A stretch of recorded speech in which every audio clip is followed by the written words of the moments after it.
Hello viewers, welcome to my page. আমি Neha teaching থেকে নেহা চলে এসেছি। কেমন আছো তোমরা সবাই? আজকে অ্যাডভার্ব অফ ম্যানার আর অ্যাডভার্ব অফ ডিগ্রি নিয়ে আসলাম দুটো। তাহলে দেখো, ফার্স্টে আমি অ্যাডভার্ব অফ ম্যানার নিয়ে কথা বলছি যে অ্যাডভার্ব কোনো কিছু কিভাবে হয়, হচ্ছে, হবে তা ব্যাখ্যা উল্লেখ করে তাকে অ্যাডভার্ব অফ ম্যানার বলে। এই ধরনের অ্যাডভার্বের সাথে সাধারণত এলওয়াই যুক্ত থাকে, যেমন এগারলি, ডেঞ্জারাসলি ইত্যাদি। আবার বলছি যে অ্যাডভার্ব কোনো কিছু কিভাবে হয়, হচ্ছে, হবে তা ব্যাখ্যা বা উল্লেখ করে তাকে অ্যাডভার্ব অফ ম্যানার বলে।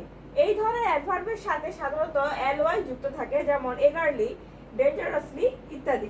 Example, I try to sing well in the program. এবার অ্যাডভার্ব অফ ডিগ্রি, যে অ্যাডভার্ব কোনো কিছু কি পরিমাণে কতটুকু ঘটেছে তা বোঝায়, মানে যে অ্যাডভার্ব কোনো কিছু কি পরিমাণে কতটুকু ঘটে উঠেছে তা বোঝায় তাকে অ্যাডভার্ব অফ ডিগ্রি বলে।